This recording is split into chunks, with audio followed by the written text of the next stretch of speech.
Profit and loss का सवाल है। एक दुकानदार 1140 रुपये प्रति किलोग्राम की दर से पिस्ता बेचता है और 5% हानि वहन करता है।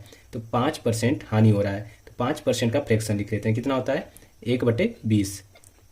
और प्रॉफिट या लॉस हमेशा किस पे होता है? कॉस्ट प्राइस पे। तो कॉस्ट प्राइस नीचे होता है, तो सीपी क्या हो गया? 20 हो गया। और लॉस हो रहा है तो लॉस हो जाएगा ऊपर। तो कॉस्ट प्राइस कितना हो गया?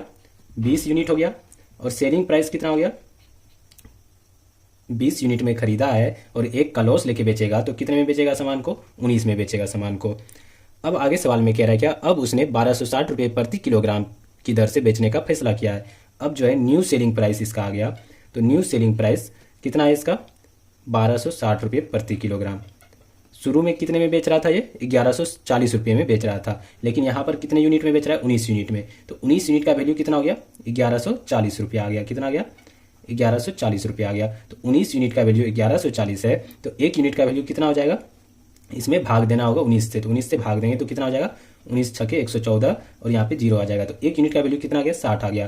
तो कॉस्ट प्राइस यहाँ से निकल के आ जाएगा। तो 20 यूनिट का वैल्यू कितना हो जाएगा? 20 में भी 60 से गुना करना होगा, तो 20 गुना 60 कितना हो जाएगा? 1200 हो जाएगा। यहाँ से कॉस्ट प्राइस निकल के आ गया। कितना आ गया? 1200 आ गया। खरीदा गया है पिस्ता को 1200 रुपया में और बेच रहा है अब कितने में? 1260 रुपये में। तो कम में खरीद रहा है और ज़्यादा में बेच रहा है, तो क्या हो रहा है? प्रॉफिट हो रहा है। कितने का प्रॉफिट हो रहा है? 60 रुपये का प्रॉफिट हो रहा है। तो प्रॉफिट परसेंट निकालने के लिए कहा जा रहा है सवाल में। तो प्रॉफिट कितने का हो रहा है? 60 का हो रहा है। और प्रॉफिट या लॉस हमेशा किस पे होता है? कॉस्ट प्राइस पे होता है। तो कॉस्ट प्राइस कितना है? 1200 है, तो 1200 नीचे लिखेंगे। और परसेंट निकालना है तो 100 से गुना करते हैं। यहाँ से 2 जीरो, यहाँ से 2 जीरो कैंसिल।